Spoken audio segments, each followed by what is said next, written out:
Gel bakayım buraya, yine geldik mekana. Hadi bakalım Yasin. Her an dönebilir devran. Kervan bu gece de kervan. Derman dolusunu ver lan. Şirketin gittiriyoruz onları noktan. Her an dönebilir devran. Kervan bu gece de kervan.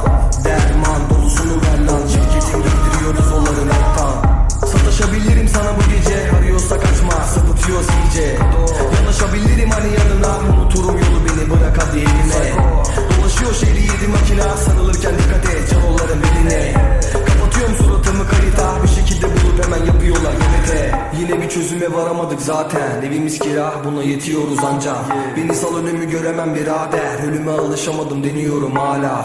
Bu kadar dert yaşanır mı? 23 yaşımıza bastık, yakaladık kartel. İşimizi çözüyor bir tabanca ve maske. Başarırsam belki benle gururlanır anne. Her an dönebilir devran. Kervan bu gece de kervan. Derman dolusunu ver lan. Şirketin gittiriyoruz onları noktan. Her an dönebilir devran. Kervan bu gece de kervan. Derman dolusunu ver lan. Şirketin gittiriyoruz onları noktan. Bunu al beni gönder.